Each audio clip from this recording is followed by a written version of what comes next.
The minister and his team appeared before the Ad hoc Committee at the National Assembly complex in Abuja to defend the 2021 and 2022 budgets before the Senator Yusuf-led Ad hoc Committee. While making his clarification on alleged reckless spending, Okon-Umana explained that the reason for the delays in submitting its budgets and audited accounts to the National Assembly was due to some factors. In view of this, we require an overview of NDDC 2021-2022 budget estimates from the Honorable Minister of Niger Delta Affairs. Scrutinizing the ministry, some of the committee members said it was a breach of the constitution for the Niger Delta Development Commission (NDDC) to carry out expenditure of the budget estimates without the approval of the National Assembly. I don't think there's any agency in this country that has a similar situation where for 2 years, back to back,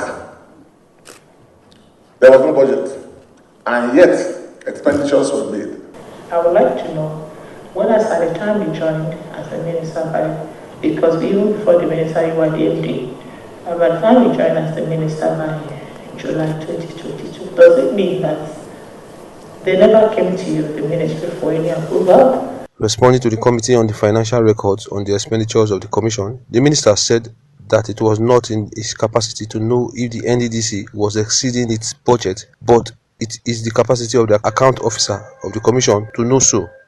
I have also taken my time to read the Procurement Act and the responsibility. That is why a minister cannot give directives on the financial administration of a parastatal.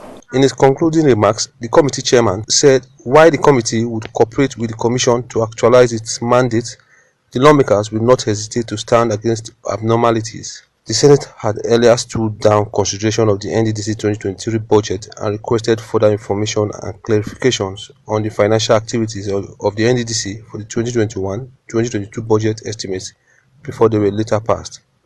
Chuka Onwughai, ITV News.